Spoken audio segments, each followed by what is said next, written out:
ናቸው። ሁሉም መብቶች ለሁሉም ሴቶች በሚል መሪ ቃል 22ኛው ዙር ቅድሚያ ለሴቶች ሳፋሪኮም የ5 ኪሎ ሜትር ሩጫ በትናንትናው ዕለት በደማቅ ሁኔታ ተካሂዷል። ውድድሩ አዲስ አበባ ላይ መነሻና መድረሻውን ቦሌ አትላስ መብራት ጋር አድርጎ ፍጻሜን ያገኘ ሲሆን አትሌት ብርነሽ ሽመልስ በአንደኝነት፣ አትሌት አበዙ ከበደ ሁለተኛ እንዲሁም መቅደስ ሽመልስ ሶስተኛ በመሆን ውድድራቸውን አጠናቀዋል።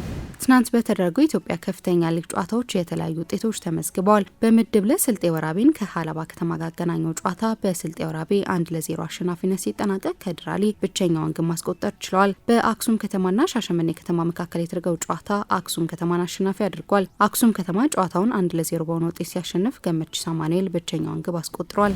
ትናንት በተደረጉ የእንግሊዝ ፕሪሚየር ሊግ ጨዋታዎች የተለያዩ ውጤቶች ተመዝግበዋል። አርሰናልን ከቼልሲ ጋር ያገናኘው ጨዋታ በአርሰናል 1-0 አሸናፊነት ሲጠናቀቅ ሚካኤል ሜሪኖ ብቸኛውን ግብ አስቆጥሯል። ፉልሃምን ከቶተናም ጋር ያገናኘው ጨዋታ በፉልሃም 2-0 አሸናፊነት ተጠናቋል። ሌስተር ሲቲ በሜዳው ማንቸስተር ዩናይትድን አስተናግዶ 3-0 በሆነ ውጤት ተሸንፏል። ለማንቸስተር ዩናይትድ ራስመስ ሆይሉንድ፣ አሌሃንድሮ ጋርናቾና ብሩኖ ፈርናንዴስ ግቦቹን ማስቆጠር ችሏል።